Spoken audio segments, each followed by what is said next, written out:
여러분 안녕하세요. 비 오면 생각나는 비오 신부입니다. 비하. 친구들은 요새 어떻게 인사해요? 신부님처럼 비하, 펭수처럼 팽하, 아니면 일반적으로 안녕, 안녕하세요? 그런데 신부님 라떼는 마리아 시절에는요, 이런 인사가 있었어요. 식사하셨습니까? 지금도 비 오면 생각나는 비오 신부는 실제 친구들에게 이런 말을 쓰기도 한답니다. 나밥 먹었냐? 그런데 식사하셨습니까? 라는 말은 정말 우리가 못 먹던 시절이 있었기에 이렇게 인사를 했다고 해요. 현재 풍족히 살아가는 우리로서는 상상도 할 수 없는 일이죠. 그런데 우리가 한 번쯤 들어보았을 이 식사 인사가 어떤 외국인에게는 이렇게 다가왔다고 합니다. 그 외국인은 맨날 Hi, Hello 라고만 인사했겠죠. 그래서 식사하셨어요? 밥은 먹고 댕기냐? 라는 인사가 처음에는 기분이 좋지 않았고 이런 생각이 들었답니다. 내가 안 먹은 사람처럼 보이나? 내가 밥벌이조차 못하는 사람처럼 보이나?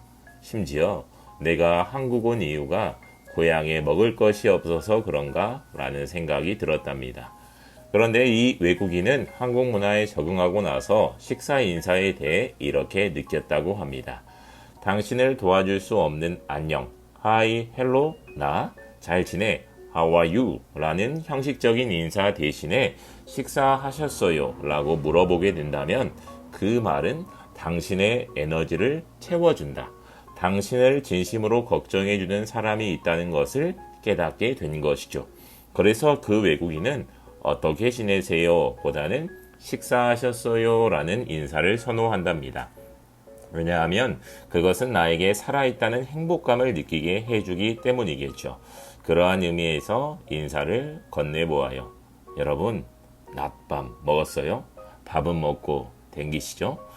그런데 진정으로 미사 때마다 밥 먹었냐? 라고 걱정해 주는 분이 계십니다. 누구일까요? 바로 예수님입니다. 하지만 예수님이 말하는 밥은 조금 차원이 다릅니다. 그 밥은 썩어 없어질 양식이 아니라 영원히 썩지 않는 양식이죠. 오늘 복음에서 그 밥의 차원이 드러납니다. 하지만 군중들은 그 밥의 차원 자체를 모릅니다. 오늘 복음을 바라보죠. 오늘 복음은 저번 주 복음과 이어지는 복음이에요. 저번 주에는 빵 5개와 물고기 2마리로 5,000명을 먹이신 기적이죠. 다들 배불리 먹고도 12광줄이나 남았을 만큼 넉넉했음에도 불구하고 군중들은 묻습니다. 그 묻는 장면이 오늘 복음입니다. 아니 예수님, 모세는 40년 동안 하루도 빠짐없이 만나를 내려주었다는데 당신은 한 번 내려준 것 가지고 되겠어요?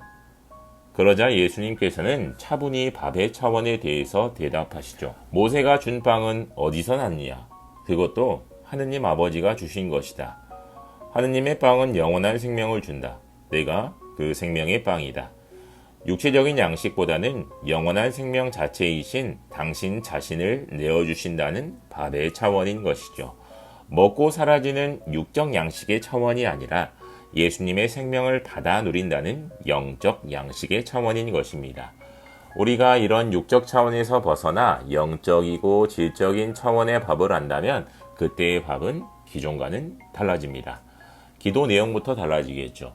썩어 없어질 당장의 이익, 현세의 이익을 위해 기도하는 것이 아니라 더 큰 이익, 곧 생명 자체를 위해서 기도합니다. 주님, 오늘도 저는 당신을 품었습니다. 제가 당신의 생명을 품고 생명을 전할 수 있도록 도와주세요. 제가 오늘을 살면서 하늘나라의 밥상을 미리 차릴 수 있도록 저를 이끌어 주세요. 라고 기도하겠죠. 또한 생명의 양식으로 당장의 이익도 포기해야 함을 알 수 있을 거예요. 사랑하는 여러분, 오늘도 우리는 예수님의 밥상에 초대받았어요. 예수님의 식탁에서 진정 생명을 맛보길 원하며 마지막으로 질문해 봅니다. 식사하셨습니까? 이상으로 비 오면 생각나는 비오 신부였습니다. 빛봐, 밥을 잘 먹도록 해요.